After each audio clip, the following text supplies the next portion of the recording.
Hi everybody, welcome to Ivy's Flower Garden. It's March 20th. We're doing update number 3 on the Black-Eyed Susans. This was how we just, broadcasted in our tray. This is my big tray. You guys are just close down right now. And I had a comment from Dan on the one video, and he was concerned about transplanting and whether or not his fingers would be able to move them without damaging the plant. And the answer is probably not. I don't even know that mine would. So what I suggested in my comment back to him was to use a small spoon, which I've lost. So hang on. Oh, it was behind me. So I went out into the greenhouse real quick. It's the middle of the night, but we're leaving soon, and I wanted to get you guys some updates before I left. So I went out and got a 6-tray cell because these are still really small, but let me show you what we have in here first. So this is a Black-Eyed Susan. And remember in the second video I said, oh yeah, we have Black-Eyed Susan and weeds. I kind of let the weed grow because I wanted to see what it was. So as it turns out, it's clover. You know, never 4-leaf clovers for me, always 3 leaves. So that's not very helpful. So let me pull these out so we can see a couple of the Black-Eyed Susans. But I let them grow till they got their first set of true leaves on them so I could see what they were. Maybe I can figure out why I keep growing clover from my soil. I know I reuse it, but this was kind of ridiculous. Okay, so see how close these are together? Black-Eyed Susan, Black-Eyed Susan, Black-Eyed Susan, Black-Eyed Susan. It's one of the downfalls when you're just broadcasting. Sometimes when you water, the seeds will wash into the same area and kind of pool there. So they're definitely going to need to be separated out. They're not going to be happy like that. Dan was asking if he could just plant them from the tray, I think is what he was saying, from the tray directly to outside. And I mean, yeah, that would be great. If you happen to broadcast well enough that your seeds are, pretty spaced out, but Black-Eyed Susans get big. A tray would only really fit, the square footage of a tray would only really be significant enough for 2 Black-Eyed Susans. So we really need to separate them out. They're going to need space to grow bigger. They're going to need space for their roots so they don't get tangled. So we're going to talk about how to do that right now. What I do, alright, I'm going to move you back up higher. Okay, what I like to do is I use a baby spoon. Sometimes I use a regular, metal spoon, but in this case we're going to go with a baby. And I have this seed pack that I went outside and brought in the house from the greenhouse. So I'm going to just go for this bunch because this is the bunch that we talked about being too close together. I'm going to try to move. So I'm just going to take my spoon and go under, and I'm going to lift them straight out like that. So I have 1, 2, 3, 4, I have 5 in this clump. I'm just going to sit it over here off my spoon. I'm not going to do anything to it that you can't see. I'm going to grab one more just because I have a 6-cell tray. One more. Alright. A little bit of a shuffle. Okay. Okay, so these are the ones that I grabbed out as a clump with my spoon, and this is the one that I grabbed by itself. All the dirt actually fell off of that one. Now, if you wait too long, your roots are going to be, kind of grouped together, and they might get tangled.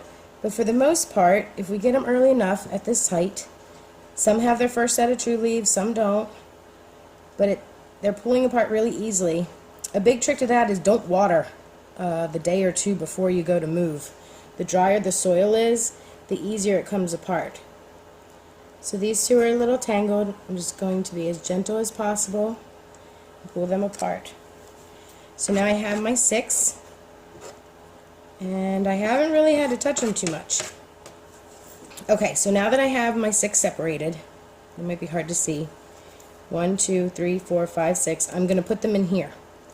I'm going to do it as gently as possible and without my fingers as much as possible so that we can see how to do it if we're concerned that we may be not gentle enough to get them in there. I made good size holes because I've got a little bit of dirt stuck to my roots here.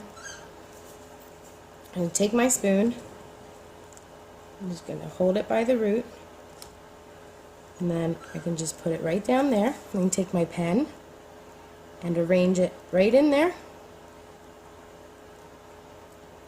And I can actually use my spoon to pat it down so that it's sitting in there nice and tight. Alright, so that's one, and I didn't have to worry about my fingers. It's good too if you know, as you get older, your fingers don't move as well. So we'll do another one like that.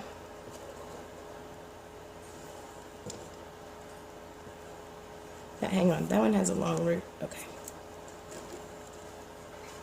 So these look good. The roots are almost as long as the top. So that's good. I'll sit him in there. Just give a little push with my spoon. You know what, if they're not quite facing the right direction, it's okay. They'll straighten up on their own. And you might need to get down the other side. But they will. They'll straighten up. So the others I'm just going to do with my fingers. So this one has a lot of dirt on the top. Just move it around, shake it a little bit. Get that root exposed.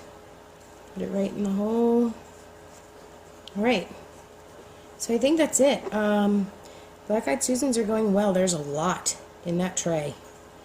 I think I made like 5 videos before I got a good one, so I put hundreds of seeds in there. So these may be a main staple in the garden. And once you get these guys going, they like to spread anyway. So just remember, you'll have to separate them after 2 or 3 years after they're established. Separate them out, keep them happy, so their roots aren't crowded amongst each other. Okay, so we've got all 6 of them in there now, and they're ready to go. They're just going to sit in a tray, grow bigger until they're ready to go outside. I hope everyone enjoyed their first day of spring. You know, I did. It's also my wedding anniversary. I am glad that winter is over. It is my least favorite. I hope everybody has a great afternoon, and don't forget to like and subscribe. Alright, so I almost forgot about Helen, who wanted to meet Court because he was being awfully noisy. He's not going to be noisy now because he's mad at me because I was not very careful digging him out. Alright, for Helen, meet Court. This is the noisy guy you guys hear in the background. He's a cockatiel. He's a very good bird. He can sing the theme song to Mayberry. And he says, pretty bird, but not when you want him to, because that's what animals do. So, there's Court. Say hello, Court. Say hello. Wave. No? Nothing. Alright, have a good afternoon, everybody.